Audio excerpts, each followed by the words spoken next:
morning, friends. We are on chapter 2. When I had attained the age of 17, my parents resolved that I should become a student at the University of Ingolstadt.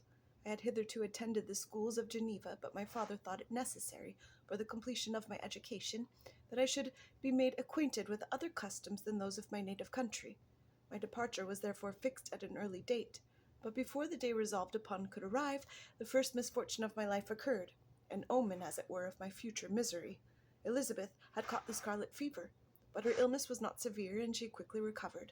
During her confinement, many arguments had been urged to persuade my mother to refrain from attending upon her. She had at first yielded to our entreaties, but when she heard that her favourite was recovering, she could no longer debar herself from her society, and entered her chamber long before the danger of infection was past. The consequences of this imprudence were fatal. On the third day my mother sickened. Her fever was very malignant, and the looks of her attendants prognosticated the worst event. On her deathbed, the fortitude and benignity of this admirable woman did not desert her. She joined the hands of Elizabeth and myself. My children, she said, my firmest hopes of future happiness were placed on the prospect of your union. This expectation will now be the consolation of your father. Elizabeth, my love, you must supply my place to your younger cousins. Alas, I regret that I am taken from you, and happy and beloved as I have been, it is not hard to quit you all. Is it not hard to quit you all? But these are not thoughts befitting me. I will endeavor to resign myself cheerfully to death, and will indulge a hope of meeting you in another world. She died calmly, and her countenance expressed affection even in death. I did not describe the feelings of those whose dearest ties are rent by that most irreparable evil, the void that presents itself to the soul, and the despair that is exhibited on the countenance. It is so long before the mind can persuade itself that she, whom we saw every day, and whose very existence appeared a part of our own, can have departed forever, that the brightness of a beloved eye can have been extinguished, and the sound of a voice so familiar and dear to the ear can be hushed, never more to be heard. These are the reflections of the first days, but when the lapse of time proves the reality of the evil, then the actual bitterness of grief commences. Yet from whom has not that rude hand rent away some dear connection? And why should I describe a sorrow which all have felt and must feel? The time at length arrives when grief is rather an indulgence than a necessity, and the smile that plays upon the lips, although it may be deemed a sacrilege, is not banished. My mother was dead, but we had still duties which we ought to perform. We must continue our course with the rest, and learn to think ourselves fortunate, whilst one remains whom the spoiler has not seized. My journey to Ingolstadt, which had been deferred by these events, was now again determined upon. I obtained for my father a respite of some weeks. This period was spent sadly. My mother's death and my speedy departure depressed our spirits, but Elizabeth endeavored to renew the spirit of cheerfulness in our little society. Since the death of her aunt, her mind had acquired a new firmness and vigor. She determined to fulfill her duties with the greatest exactness, and she felt that most imperious duty of rendering her uncle and cousins happy, and had devolved upon her. She consoled me, amused her uncle, instructed my brothers, and I never beheld her so enchanting as at that time, when she was continually endeavoring to contribute to the happiness of others, entirely forgetful of herself. The day of my departure at length arrived. I had taken leave of all my friends, excepting Clerval, who spent the last evening with us. He bitterly lamented that he was unable to accompany me, but his father could not be persuaded to part with him, intending that he should become a partner with him in business, in compliance with his favourite theory that learning was superfluous in the commerce of ordinary life. Henry had a refined mind, but he had no desire to be idle, and was well pleased to become his father's partner. But he believed that a man might be a very good trader and yet possess a cultivated understanding. We sat late listening to his complaints and making many little arrangements for the future. The next morning early I departed. Tears guished from the eyes of Elizabeth, and they proceeded partly from sorrow at my departure, and partly because she reflected that the same journey was to have taken place 3 months before, when a mother's blessing would have accompanied me. I threw myself into the chaise that was to convey me away, and indulged in the most melancholy reflections. I, who had ever been surrounded by amiable companions, continually engaged in endeavoring to bestow mutual pleasure, I was now alone. In the university, whither I was going, I must form my own friends and be my own protector. My life had hitherto been remarkably secluded and domestic, but this had given me invincible repugnance to new countenances. I loved my brothers Elizabeth and Clerval. These were old familiar faces, but I believed myself totally unfitted for the company of strangers. Such were my reflections as I commenced my journey. But as I proceeded, my spirits and hopes rose. I ardently desired the acquisition of knowledge. I had often, when at home, thought it hard to remain during my youth cooped up in one place, and had longed to enter the world and take my station among other human beings. Now my desires were complied with, and it would indeed have been folly to repent. I had sufficient leisure for these, and many other reflections during my journey to Ingolstadt, which was long and fatiguing. At length the high white steeple of the town met my eyes. I alighted and was conducted to my solitary apartment to spend the evening as I pleased. The next morning I delivered my letters of introduction and paid a visit to some of the principal professors, and among others to M. Krempe, professor of natural philosophy. He received me with politeness and asked me several questions concerning my progress in the different branches of science appertaining to natural philosophy.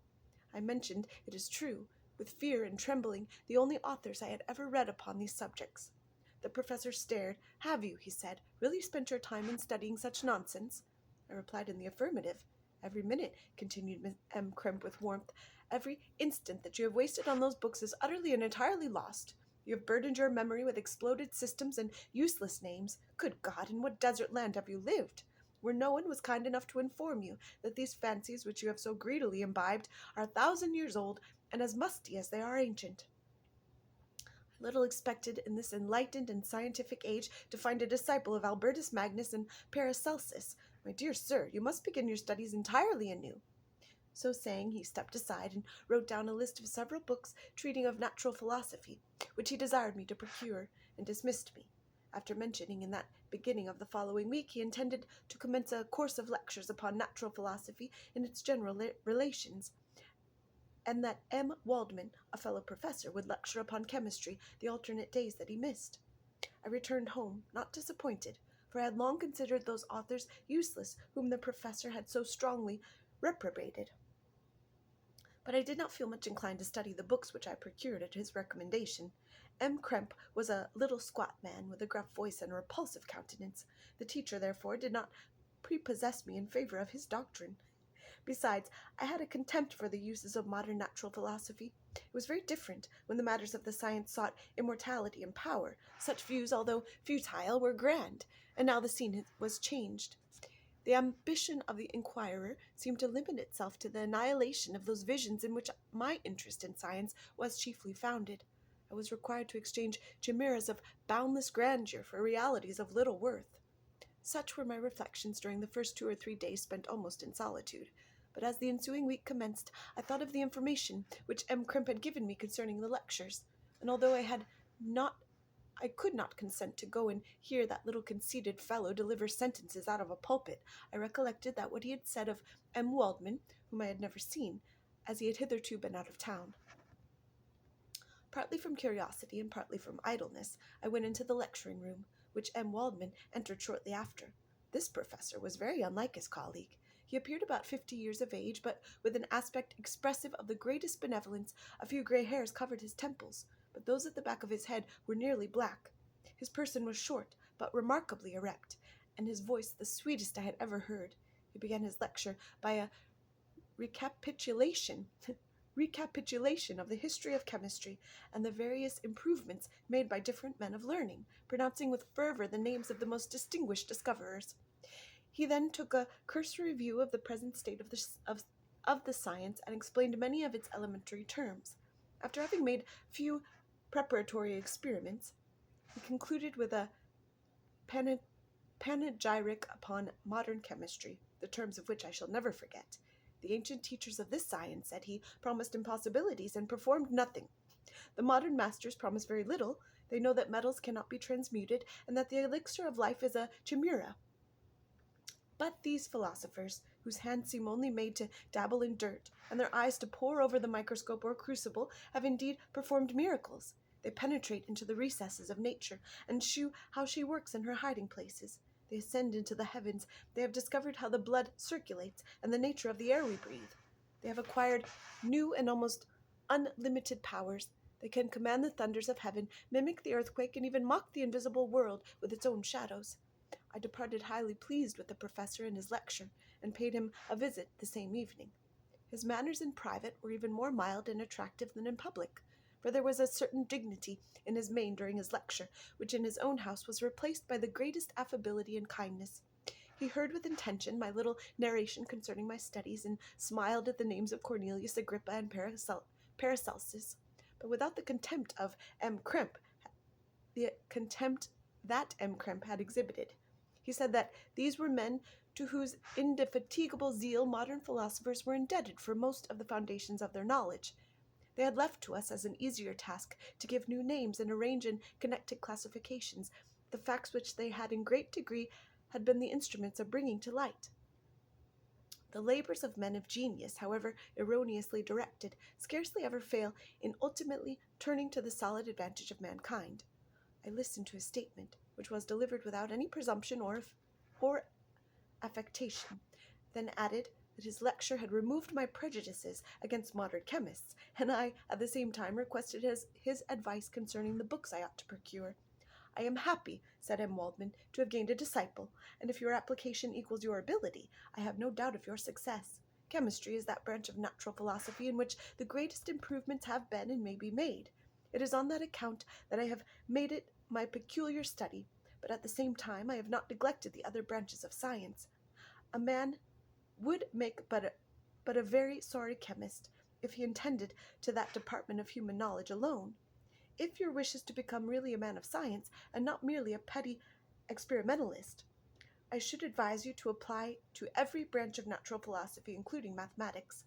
And then he took me into his laboratory and explained to me the uses of his various machines, instructing me as to what I ought to procure, and promising me the use of his own, when I should have advanced far enough in the science not to derange their mechanism. He also gave me the list of books which I had requested, and I took my leave. Thus ended a day memorable to me. It decided my future destiny. Have a good day, friends.